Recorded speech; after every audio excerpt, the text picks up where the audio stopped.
Kara, talk to me about the Heartland Institute and what they're trying to do first. Well, it's scary what they're trying to do. And I think that we're seeing legislation being passed across the South right now that's they're getting their agenda across, and it's really good to see that kind of advertisement on the air that's opening people's eyes to this. Weird that they're concentrating on the South. I wonder why. So what's happening in Tennessee? So I did a piece a couple of weeks ago on the Huffington Post, and that's where that first clip from Ken Ham was pulled. And I basically covered this bill that passed in both the House and the Senate that they kind of couch in terms of it being a freedom of education kind of movement. But really what they're trying to say is that certain types of science are controversial, like evolution and global warming or evolution and climate change, which we in the scientific community know unequivocally are not controversial and know to be fact.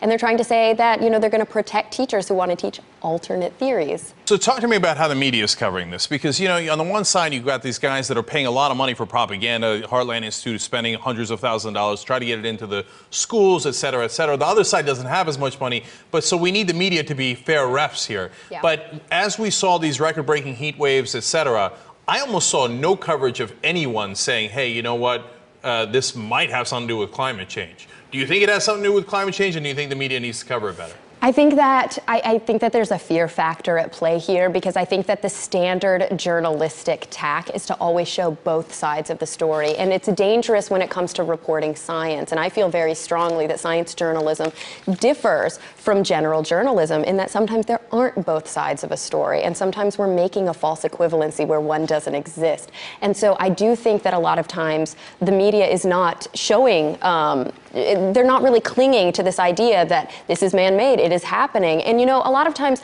I think we want to be careful in the media to not conflate weather with climate. Sure. Because that's going to be used on the other side against us after the fact when they say, oh, but it was cold, it snowed, there must be no climate change. Right. And that's a really important distinction. I don't want people to make the mistake of thinking that if it's a really hot day, hence there must be global warming. Exactly. We're talking about huge trends, overall trends. And so if it was just really hot in Chicago one day in March, that means absolutely nothing. But when you see the severe storms and you see the severe weather, you begin to put two and two together. Yeah. And of course, as they say, it comes up with 5.